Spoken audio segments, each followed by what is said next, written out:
Hi friends, welcome to social post. మీ రవీంద్రనాథ్.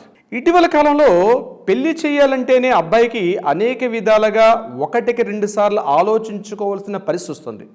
ఎందుకంటే కొత్తగా మన ఇంటికి వస్తున్నటువంటి అమ్మాయి అంటే భవిష్యత్తులో ఏ రకమైన కేసులు వేస్తుందేమో, లేకపోతే మా అబ్బాయిని విడిచిపెట్టేస్తుందేమో, పెళ్ళికి ముందే ఆ అమ్మాయికి ఏదైనా రిలేషన్షిప్స్ ఉన్నాయేమో ఎలా తెలుసుకోవాలి, దీనివల్ల మా అబ్బాయి ఇబ్బందులు గురవుతాడేమో. ఇది కాకుండా మనం చూస్తున్నాం ప్రతిరోజు పేపర్లో ఇటీవల కాలంలో అమ్మాయిలే అబ్బాయిల్ని రాచి రంపాన పెట్టి ఏదో అక్రమ సంబంధం ఉన్న ఏకైక కారణంతో ఆ అబ్బాయిల్ని చంపేసినట్టు గంటలు ప్రతిరోజు పేపర్లో ఒకటి అర అక్కడక్కడ చూస్తూనే ఉన్నాం.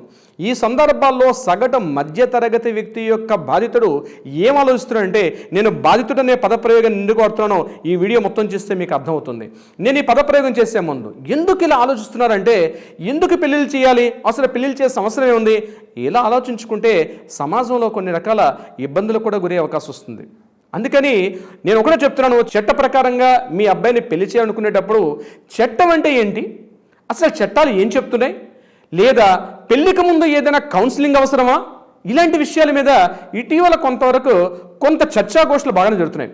ముఖ్యంగా యూరోపియన్ కంట్రీస్లో మనం చూసినట్టయితే బిఫోర్ మ్యారేజే ప్రీ మ్యారిటల్ కౌన్సిలింగ్ అన్నది చాలా ఎక్కువగా ఉంది. అంటే కేవలం అమ్మాయి అబ్బాయి ఒకటి డేటింగ్కి వెళ్ళి అమ్మాయి అబ్బాయిలు తెలుసుకోవడం ఒకటే కాదు, ఇరుపక్షాలు ఉన్నటువంటి తల్లిదండ్రులు కూడా, అంటే అమ్మాయి యొక్క తల్లిదండ్రులు, అబ్బాయి యొక్క తల్లిదండ్రులు, వీళ్ళందరూ కూర్చొని ఒక కౌన్సిలింగ్కి వెళ్ళడం చాలా ఉత్తమోత్తం. ముఖ్యంగా అడ్వకేట్, అదేవిధంగా ఒక సైక్రియాటిస్ట్ ఇద్దరు ఉన్నట్టు సందర్భాల్లో కౌన్సిలింగ్ చేసుకుంటే తప్పనిసరిగా మీకు ఒక అవగాహన వచ్చే అవకాశం ఉంటుంది. ఎగ్జాంపుల్ నేను చెప్తాను చూడండి, పెళ్లికి ముందు అబ్బాయికి ఏమైనా అలవాట్లు ఉన్నాయా, పెళ్లికి ముందు అబ్బాయి చెప్పినటువంటి నిజాలా కాదా, ఆ అబ్బాయి యొక్క బ్యాంక్ బ్యాలెన్స్ ఏంటి.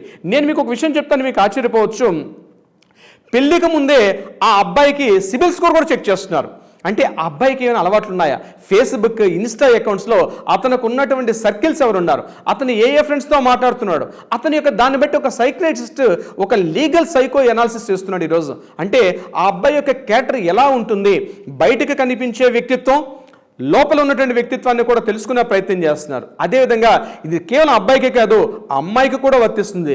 అమ్మాయి బయటకు కనిపించడానికి అందంగా, బ్యూటిఫుల్గా ఉండొచ్చు కాక, కానీ ఆ అమ్మాయి యొక్క ఒరిజినల్ క్యారెక్టర్ ఏంటి అన్నది కాస్త మనం లీగల్ సైకో ఎనాలిసిస్ చేయడం వల్ల చాలా ఉత్తమంగా మనకు కనిపిస్తుంది. ఆ అమ్మాయి యొక్క పేరెంట్స్ని కూర్చోబెట్టి ఆ అమ్మాయికి ఏమైనా బాయ్ ఫ్రెండ్స్ ఉన్నారా, లేదా ఆ అమ్మాయికి ఇంతకుముందు ఏదైనా XYZ ఏమైనా రిలేషన్షిప్స్లో ఆ అమ్మాయి ఏదైనా ప్రెగ్నెంట్ అయిందా, లేకపోతే ఎక్కడ తిరిగారని. అయితే ఇక్కడ చట్టానికి కొన్ని పరిమితులు ఉన్నాయి.